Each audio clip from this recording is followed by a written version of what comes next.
അങ്ങനെ ഞങ്ങൾ ഞങ്ങളുടെ ലോറ കുഞ്ഞിനെ മാമോദിസ മുക്കാൻ വേണ്ടി കൊണ്ടുപോവാണ്.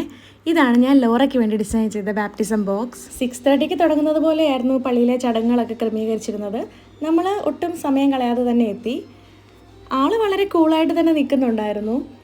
മിക്ക കുട്ടികളും മാമോദിസയ്ക്ക് വെള്ളം ഒഴിക്കുമ്പോൾ കരയാറാണ് പതിവ്. ആദ്യം തൊട്ട് അവസാനം വരെയും ചെറുതായിട്ട് പോലും ഒന്നും കരഞ്ഞില്ലെന്നുള്ളതാണ്. എൻ്റെ മോൻ്റെ ബാപ്റ്റിസത്തിൻ്റെ അന്ന് ആദ്യം തൊട്ട് അവസാനം വരെ അവൻ നിർത്താതെ കരച്ചിലായിരുന്നു. അവൻ എന്തിനാ കരഞ്ഞതെന്ന് അവനും അറിയില്ല, നമുക്കും അറിയില്ല. അതുകൊണ്ട് തന്നെ ഇത് ഞങ്ങൾക്ക് വളരെ അത്ഭുതമുള്ളൊരു കാര്യം തന്നെയായിരുന്നു. കുഞ്ഞിന് ആദ്യമായിട്ട് കുർബാനയൊക്കെ കൊടുത്തു.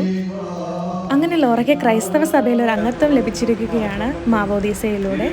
നമ്മുടെ സഭയിൽ പ്രധാനമായിട്ടും 7 കൂദാശകളാണുള്ളത്. അതിലെ ഏറ്റവും ആദ്യത്തെ കൂദാശയാണ് ഈ മാമോദീസ. പള്ളിയിലെ ശുശ്രൂഷകളെല്ലാം കഴിഞ്ഞതിന് ശേഷം നമ്മൾ ചെറിയൊരു ഫംഗ്ഷൻ വെച്ചിട്ടുണ്ടായിരുന്നു. സ്റ്റേജെല്ലാം ഞാൻ പറഞ്ഞതുപോലെ തന്നെ വളരെ നന്നായിട്ട് ചെയ്തു തന്നിട്ടുണ്ടായിരുന്നു. പിന്നെ ഒരു ക്രെഡിൽ അവിടെ വെച്ചിട്ടുള്ളത് കൊണ്ട് അവൾ അതിൽ കിടന്നിട്ട് ഹാപ്പി ആയിരുന്നു. ആൾ ഫോട്ടോയ്ക്കെല്ലാം ചിരിച്ചുകൊണ്ട് പോസ്റ്റ് ചെയ്യുന്നുണ്ടായിരുന്നു.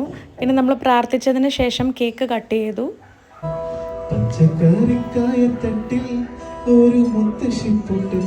പിന്നെ ഈ പാട്ട് പാടുന്ന ആളാണ് കുട്ടിയുടെ അമ്മാച്ചൻ.